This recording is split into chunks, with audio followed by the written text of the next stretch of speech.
It didn't look like power. It looked like kindness. The kind of person everyone trusted, always listening, always understanding, always saying the right thing at the right moment. In the meeting, when tension rose, they diffused it. When someone struggled, they noticed it first. When someone spoke, they responded in a way that made them feel heard. And because of that, people opened up, naturally, effortlessly. Ethan had seen it many times, the way people leaned toward them, the way conversations shifted around them, the way influence formed without pressure. But something didn't fully align, because outcomes seemed to move in a very specific direction, subtle but consistent. Decisions aligned with their suggestions, conversations tilted toward their perspective, not forcefully, smoothly, almost invisibly. Across the room, Daniel stood still, watching, not impressed, not surprised, because this wasn't kindness, this was control. And in that moment, a realization formed quietly in Ethan's mind. What if the most dangerous people don't hide their intentions? What if they hide them behind empathy? Ethan had always believed something simple. If someone is empathetic, they are safe, because empathy meant understanding, and understanding meant connection. People who listen, who validate, who make others feel comfortable. They don't manipulate, they don't control, they support. That's how it should work. And in most situations, it seemed true. Empathetic people built trust quickly. They reduced conflict. They created space where people felt seen. Ethan had experienced it himself. Conversations where he felt understood, where he didn't need to explain everything, where the other person just got it. And that created comfort, because being understood feels like safety. But over time, a pattern started forming, subtle but consistent. The same people who created that comfort also shaped outcomes more than others. Their influence wasn't loud, it wasn't aggressive, but it was effective. And that raised a question Ethan hadn't considered before. What if empathy is not about caring, but about understanding? Because understanding gives access, and access can be used. Daniel operated on a different level entirely. He understood people, that much was clear. He noticed reactions others missed, small shifts in tone, changes in expression, the difference between what someone said and what they meant. But he didn't respond the way empathetic people usually do. He didn't validate unnecessarily, didn't create emotional comfort, didn't reveal that he understood more than he showed. And that made him harder to read, harder to predict. Ethan started noticing this contrast. The empathetic person made people feel safe by showing understanding. Daniel made people cautious by not showing it. And both created influence, but in different ways, one through openness, the other through control. Daniel didn't need people to feel understood. He needed to understand them. And that difference was subtle, but critical, because one builds connection, the other builds awareness, and awareness creates leverage. The deeper Ethan looked, the clearer the pattern became. Empathy is often misunderstood. People treat it as a moral trait, as proof of kindness, as evidence of good intent. But empathy at its core is not about caring, it is about perception, the ability to understand what someone else is feeling, to read emotional states, to recognize patterns in behavior. And that ability is neutral. It doesn't decide how it will be used. That's where the confusion lies. Because someone can understand your emotions perfectly well without caring about them at all. They can mirror your feelings, respond in ways that feel supportive, build trust, create connection, and still use that understanding strategically. Ethan realized something critical here. Empathy does not guarantee good intentions. It only guarantees access, and access in the wrong hands becomes control. As Ethan stepped back and processed everything, the concept became clearer. This wasn't just empathy, and it wasn't just dark traits. It was a combination. In psychology, there's a growing understanding of a specific personality pattern, someone who has the awareness of empathy, but the strategic intent of darker traits. Not someone who lacks emotion, but someone who understands emotion without being controlled by it. This is what defines a dark empath: high awareness of others' feelings, combined with control, strategy, and detachment. That's what makes it powerful, because most people assume empathy equals care, so they lower their guard, they open up, they trust. But a dark empath doesn't rely on trust blindly, they use it. Ethan realized something critical here.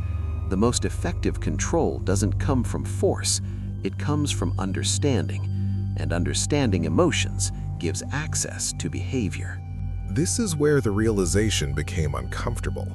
Because typical manipulation has signals, it feels off, it creates resistance.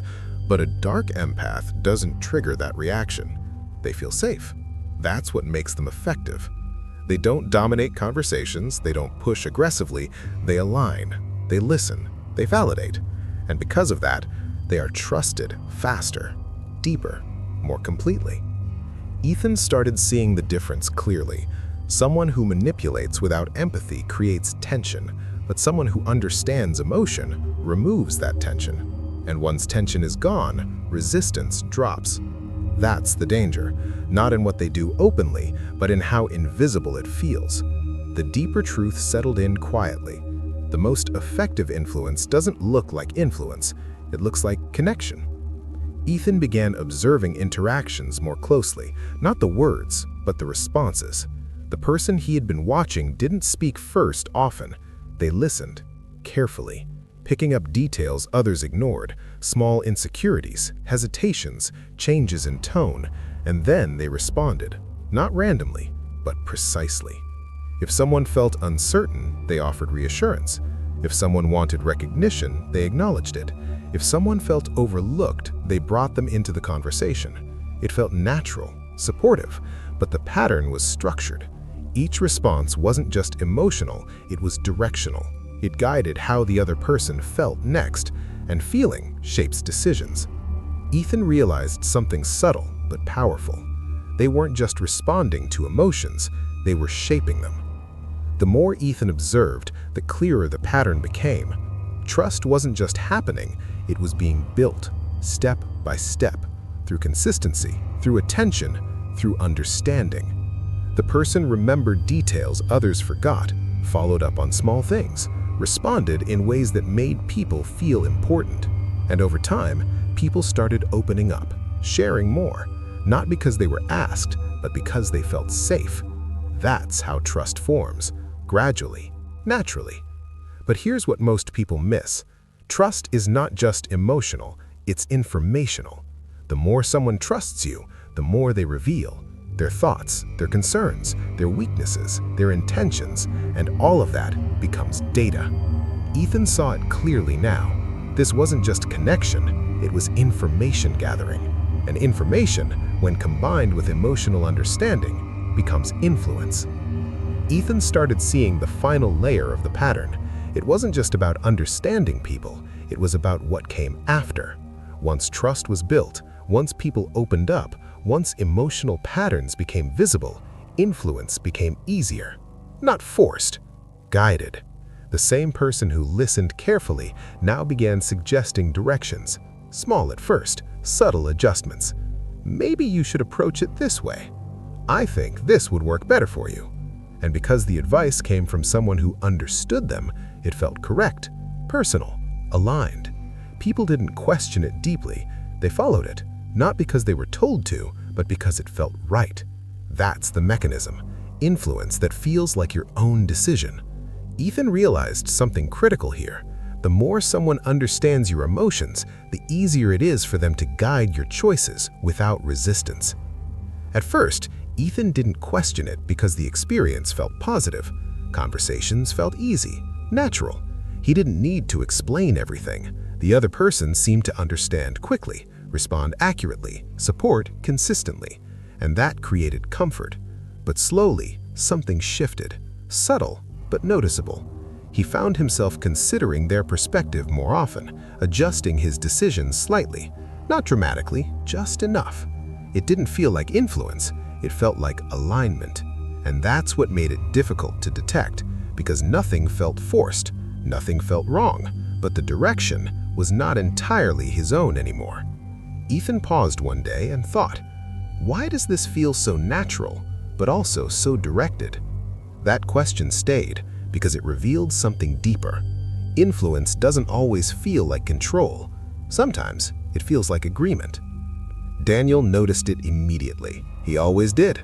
The shift in Ethan wasn't visible, but it was there. Subtle changes in how he responded, slight alignment in decisions, small adjustments in tone. As Daniel walked past him, he stopped briefly. "They don't feel you," he said calmly. Ethan looked at him, slightly confused. "What do you mean?" Daniel paused, just enough to let the thought settle. "They read you," he replied. That line stayed because it reframed everything. It wasn't about connection, it was about analysis. Ethan didn't respond immediately. He didn't need to. Daniel added one more line before walking away. "And once someone reads you, they don't need to control you directly." And just like that, the conversation ended. But the meaning was clear. Understanding is not always empathy. Sometimes it's strategy. That moment changed how Ethan started observing interactions. Not emotionally, structurally. He began separating two things he had always treated as the same: feeling and reading. Feeling is emotional. It connects, it shares, it reacts. Reading is analytical.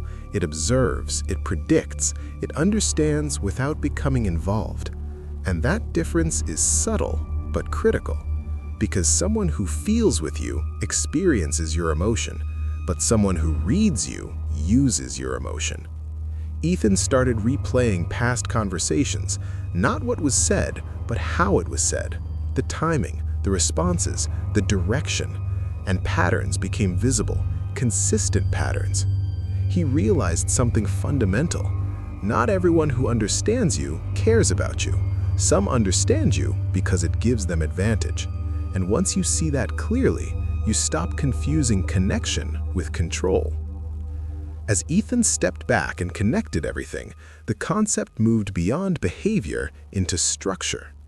Empathy is often treated as a soft trait, something emotional, something human. But in reality, it is information. The ability to read emotional states, to understand reactions before they happen, to predict how someone will respond before they even decide. And prediction creates control, because once you know how someone feels, you know how they will act. Daniel had never used empathy the way others did.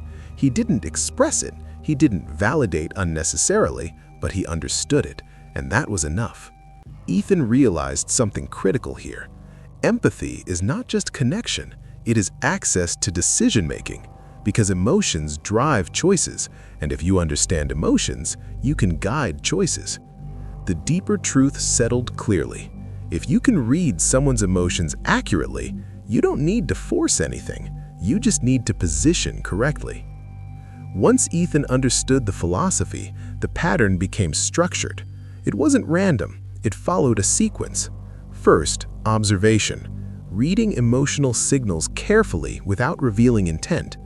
Then mirroring, reflecting back just enough understanding to create comfort. Then validation, making the other person feel seen, understood, safe. That builds trust.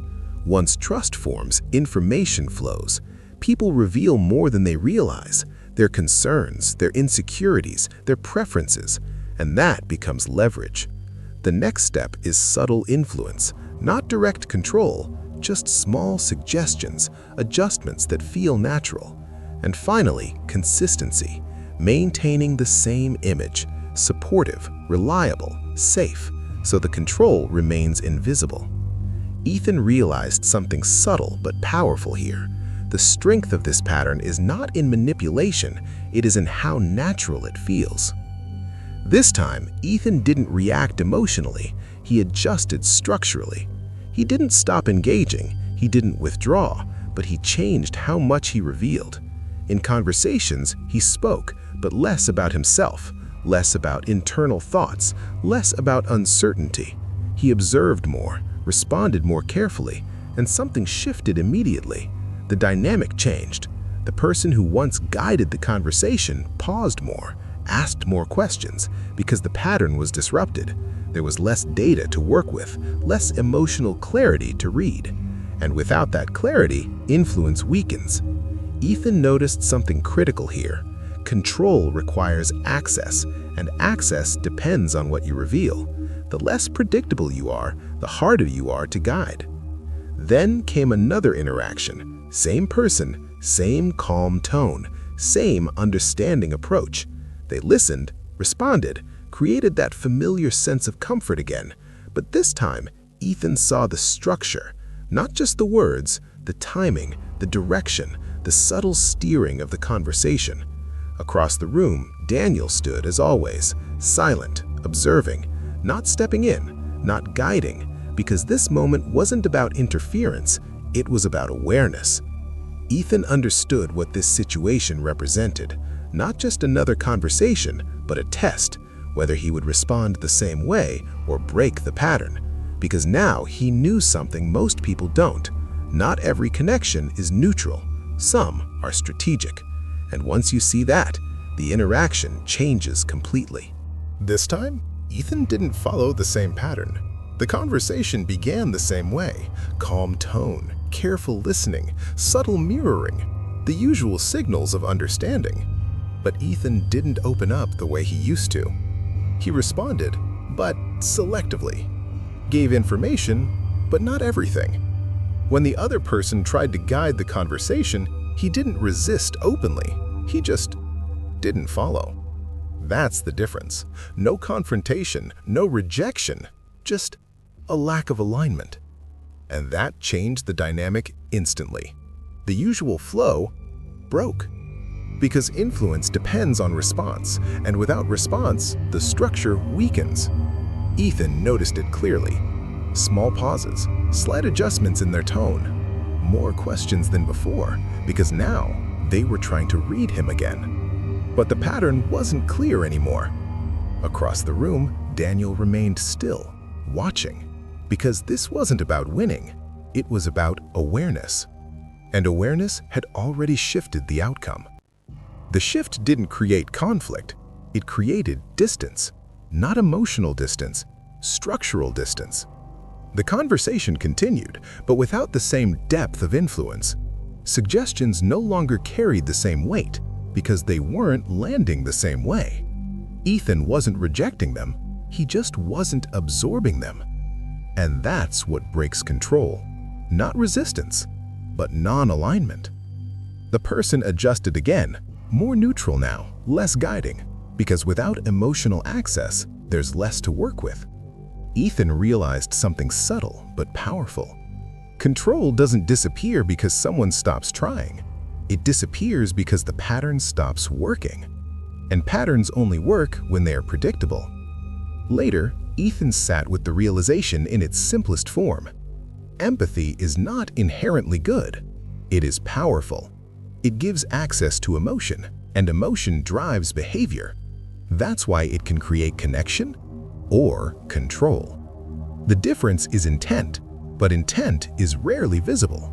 Behavior is, and behavior follows patterns. Ethan understood something deeper now. The most effective influence is not force. It is alignment with how people feel. And if someone can control how you feel, they can guide what you do. That's the system truth. You don't need to control people directly. You just need to understand them deeply enough to guide them without resistance. The environment hadn't changed. Same conversations, same people, same interactions. But Ethan wasn't seeing it the same way anymore.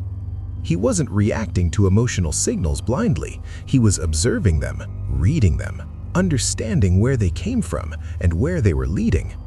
And that changed his position quietly. Completely. He didn't become cold, he became aware, because awareness creates control. Ethan walked through the same space, but with a different clarity. not assuming kindness, not assuming intent, just observing patterns. Because in the end, the most dangerous people are not the ones who lack empathy. They are the ones who understand it and know exactly how to use it.